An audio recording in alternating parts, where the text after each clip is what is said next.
intelligentsia of our continent are called upon to do. Our efforts will amount to nothing. We would have failed our countries, would have failed our continent if we are not at the forefront of generating knowledge and also drawing from indigenous learning and knowledge. We must cultivate a generation of forward-thinking leaders.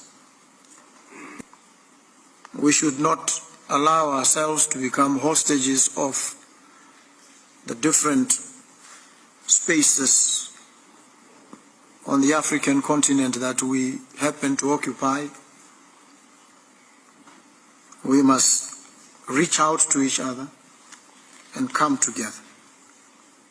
Wow, what a wisdom speech from President Duma Gideon Bok. My dear lovely family, friends, fellow Africans, do not skip the video. I'm here to share this powerful speech made by the President of Botswana, President Duma Gideon Boko, in Zambia. So the full speech is coming, but this is one of the best speech made by the President of Botswana. So join with me in this time where we're going to hear the wisdom words and powerful message from the President of Botswana, President Duma Gideon Boko. You are welcome.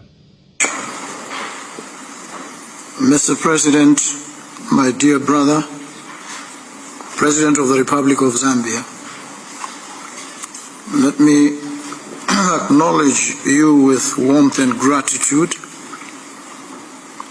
The Minister of Foreign Affairs and International Cooperation of the Republic of Zambia, Mulambo Haimbe, the Minister of International Relations, Republic of Botswana, Dr. Penyo Gutale, ministers from both countries here present, and I was complaining earlier that each time I've been here, there's one particular minister who is a friend of mine whom I worked with at the SADC Parliamentary Forum and whom I keep missing.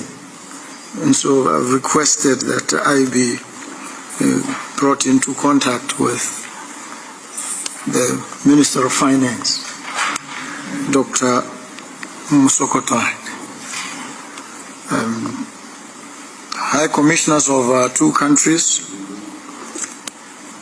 permanent secretaries, senior government officials, and members of the media, ladies and gentlemen, good afternoon. Good afternoon. While we are extremely happy to be here, we do not forget that we are two nations in mourning. Zambia has lost its sixth president. Botswana recently lost its Minister of Lands and Agriculture, whom we will bury this Sunday. Reflexes of grief might have conspired to keep us away from each other,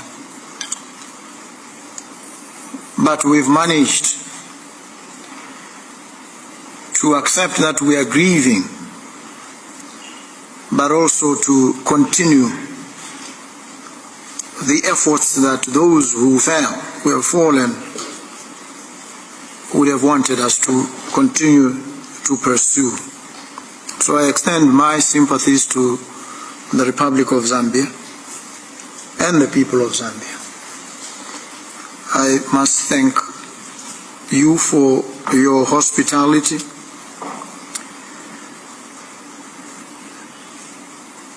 We have two countries that have worked together, have related, and that relationship is a chronicle of deep friendship, deep connections, deep affinities. we are here to strengthen this relationship. It is rooted in history, a shared destiny.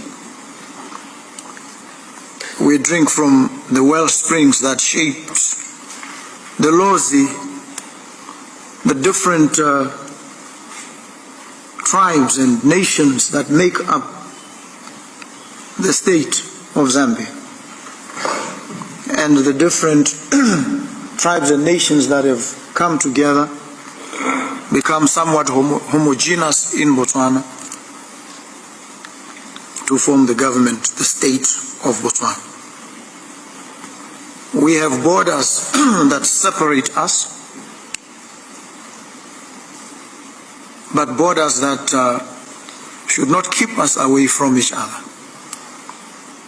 We should not allow ourselves to become hostages of the different spaces on the African continent that we happen to occupy. We must reach out to each other and come together.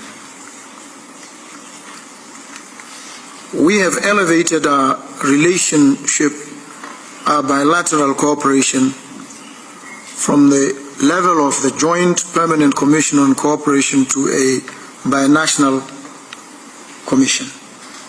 This is very important.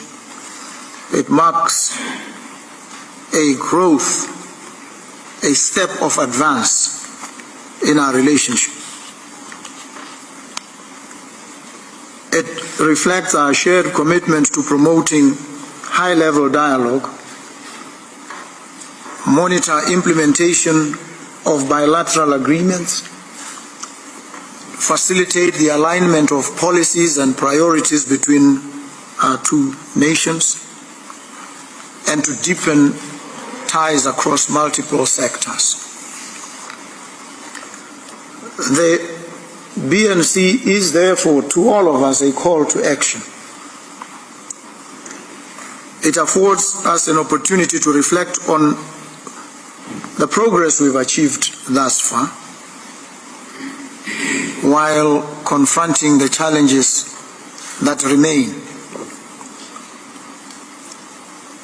We must use this moment to ensure that the decisions that we take here today translate into concrete, measurable outcomes that bring tangible benefits to the lives of our citizens in the areas of trade, infrastructure development, energy, agriculture, education, tourism, and security, to mention just a few. Mr. President, let me take a moment to commend the completion of the Kazungula Bridge and associated one-stop border post. This bridge extends far beyond its magnificent and imposing physical structure. It is a powerful symbol of effective cooperation and a shared vision in advancing connectivity and sustainable development by easing any strictures on the movement of people and goods along the north-south corridor. And it fully attests to what we can accomplish when we work together with purpose and unity. Much remains to be done, though, and this inaugural BNC provides a strategic platform to think boldly and act decisively in advancing our shared commitment to infrastructure development, trade facilitation, and regional integration. Consequently, at the heart of our agenda should be a renewed and purposeful commitment to the broader commitments and objectives of the African Continental Free Trade Area, centered on transforming the continent into a single integrated market to foster sustainable economic development, boost intra-African trade, promote industrialization and value addition, attract investment, enhance regional competitiveness, and support inclusive and sustainable development.